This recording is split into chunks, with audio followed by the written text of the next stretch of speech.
practice set. This is where you get to see if you're ready for the checkpoint. So again, here's a spark tape. You're going to draw a motion diagram to represent the motion so you can see for sure it's increasing speed. So you can show that. You can also draw it with a single velocity arrow. These are all going to be positive because I'm going to make to the right the positive direction. And we want to find the average speed. We did this on the guided practice. So this is 0.7 centimeters. This one is 1.7 centimeters. So it says it makes a dot every 1/10 of a second. So velocity is going to be change in distance over change in time. 0.007 meters, 2 places, over 0.1 seconds is 0.07 meters per second. And then this one here is going to be same equation.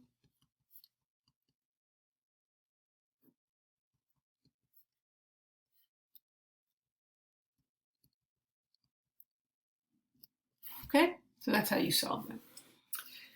What types of motion are shown? They all look like constant speed to me. How do I know? Well, when I look here, if I do it from the front tire to front tire, so I would say from here to here is like 2.6 centimeter, 2.5. And then from there to there again is 2.5. So like if you look at it, I mean, you could probably tell visually, but this is 2 centimeters. And then this one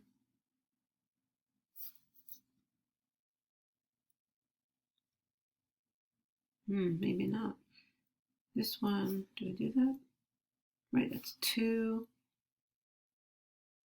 That's like 2.2. And then this one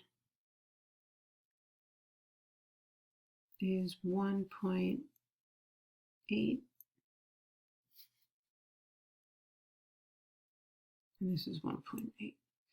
So yeah, so they're pretty much all the same. This one's a little off, but I don't think it's just, they didn't intend it. It looks pretty similar.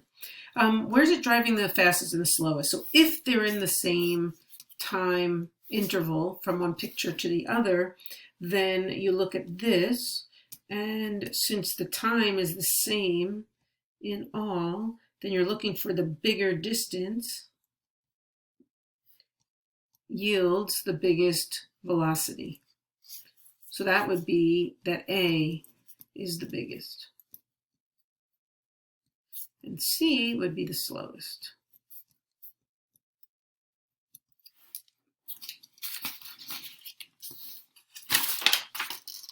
Sketch the position time graph for each of the cars shown above. So the position versus time graph. First, you always first want to label.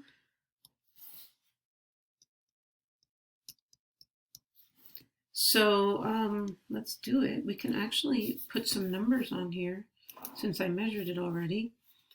So we've got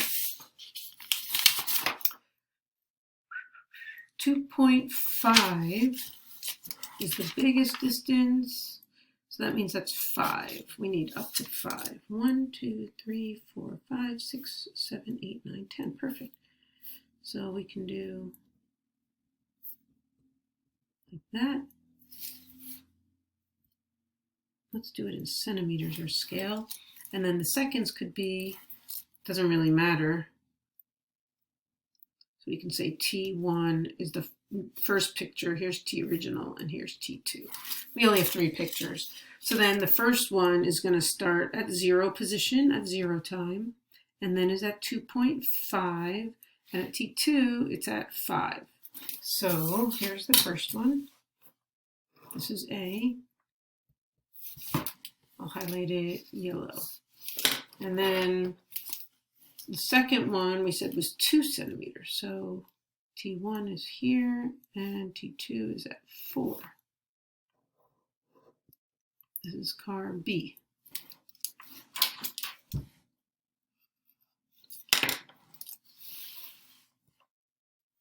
And then we've got, what did I say that was?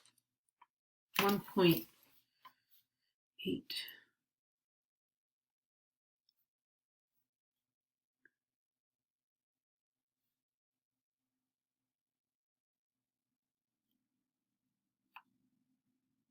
Oops, put that too low, sorry.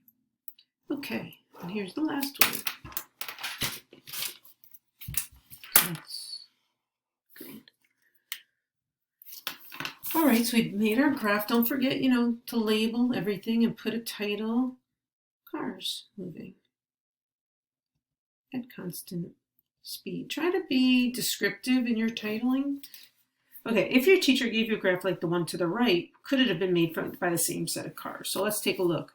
So there's no numbers on here, but what I can see is that car A is going at some positive constant velocity, and then car B is going at some positive constant velocity, whatever this number is, and it's 2 times A's speed, right? It's double. It's 1, 2, right? And this is 3, 4. So this is some speed. It's faster than A.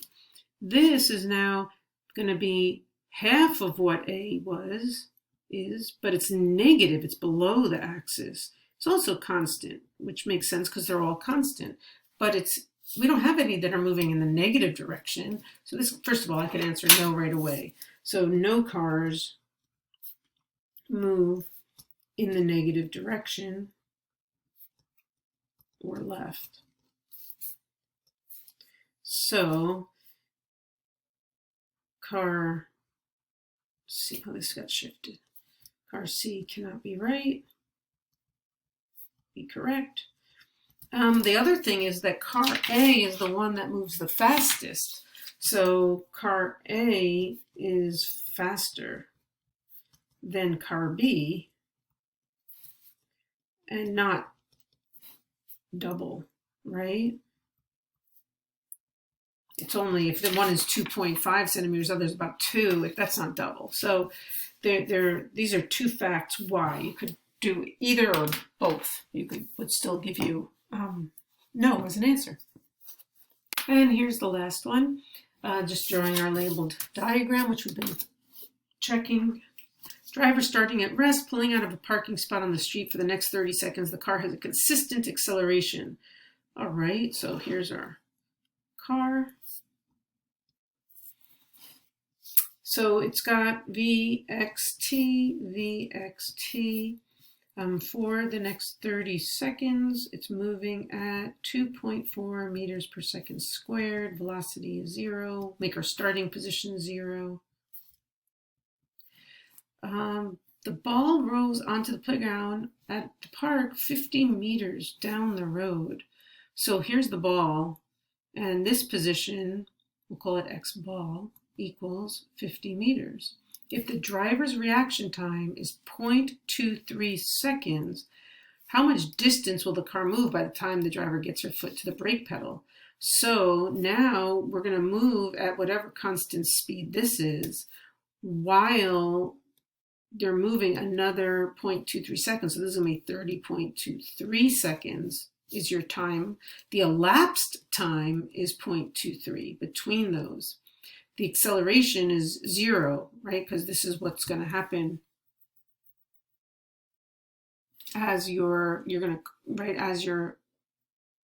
no, actually you're not going to move your foot until you digest this information. So you're going to keep your velocity, your acceleration at 2.4 meters per second squared in this case.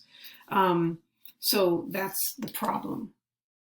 We should probably also draw some motion diagrams.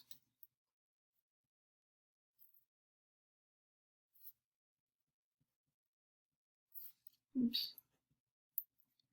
Okay. And that's pretty much it.